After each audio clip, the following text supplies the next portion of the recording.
Hello, Yellow Jackets all around the world, and welcome to a centennial storytelling celebration of Perham High School. 100 years. Incredible. Hi there, I'm Cory Hepola. I've spent my career working in television, but more importantly, I'm a proud Perham High School alum, class of 2000. Well, I'm going to be your host for this. I'm honored to be your host, more of like a tour guide of sorts through this amazing 100-year journey of Perham High School. Arts, academics, athletics. Okay, that's a lot of words. Basically, I'm going to be your Yellow Jacket chief storyteller. I like the fact that our younger people are going to hear, well, how did we get to this point? Who are these people that had the foresight to do some of these things? Especially if we can put names and faces to them. And if you know where you've been, you have a greater appreciation for what you have. This community and this area has been blessed with tremendous leadership over the years. And it isn't just a recent thing. This has been a very ongoing thing. This is the best way to teach our younger folks what went on and help them appreciate it. Ah, the early years. 1917. It was a year of beginnings and endings, and an industrious small northwestern Minnesota community was opening a new high school, which would ultimately lead to consolidation of a host of country schools in Perham, Minnesota and surrounding areas. 1917 was the year. Perham High was our new school. Well, this place is special. It's anytime you have an old school in a community, I think it becomes a landmark of sorts. And this one has, it's kind of a symbol of our growth.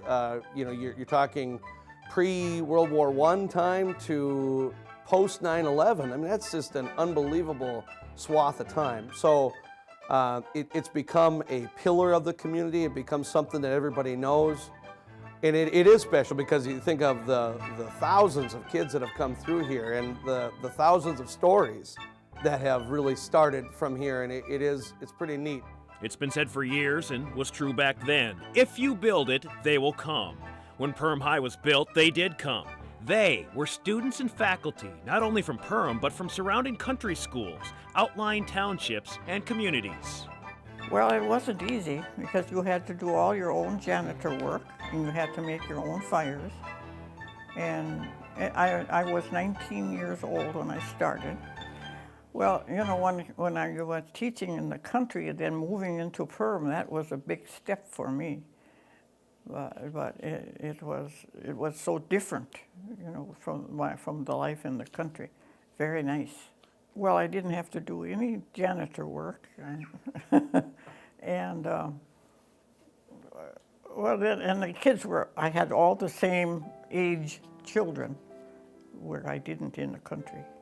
Perham High is and always has been a launch pad. In the early 30s, a football team would become history makers, and not just on the field, but on a world stage.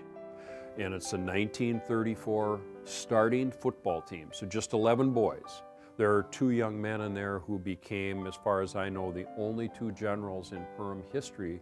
Bill Durenberger. Bill was one of 2 generals in the history of our school. He was a 2-star general in the United States Army. Paul Feiereising, he's the second 2-star general in this starting lineup from 1934. George Rasmussen, he's the tall lad in the back we knew died, along with fellow PHS alum Joseph Shadowski. They died on the USS Arizona on December 7th, 1941, when Pearl Harbor was attacked by the Japanese and kicked off World War II. Indeed, the P in Perham has also stood for patriotism. Another decorated Yellow Jacket military alum is Rear Admiral Roger Simon, who did Perham proud in the United States Navy. Achievement is, or has been, the AAA to academics and athletics at Perham High. All are held in the highest regard, even to this day. It developed a lot of social skills for me that I probably didn't have living on a farm, and because I was involved in a lot of things in school that I wouldn't have had a chance to do if it hadn't been for the school. And even back then, we had good teachers and a good school. Only got in one fight. I'm not going to talk about that though. Yeah, so. Do I know where the name came from, the Yellow Jackets? Yeah, it's really historically documented that a group of boys wanted to be a team. They're the basketball team, and they wanted to look alike, so they went uptown and bought some black and yellow jackets, and that's how we became the Yellow Jackets. I think most people think that we were named after the ferocious insect, and that's not true. It was black the black and yellow jackets, and then it transitioned later on into the logo and of the Yellow Jackets. Yeah, I bet a lot of people, a lot of good kids. I meet a lot of kids now that I don't recognize anymore, but they recognize me. Why would they recognize me yet? The 19s, 20s, 30s, and 40s were filled with memories, milestones, major world, national, and regional events. This was the era that brought us the Perm Flash, Fritz Hansen, a Canadian Football League pioneer and CFL Hall of Famer. Yeah, Yellow Jacket Nation was on the move, in our case quite literally. By 1947, Perham High School buses rolled onto the scene, and with it, preparing Perm students. A continued highway to success in the 50s, 60s, 70s, 80s, and beyond.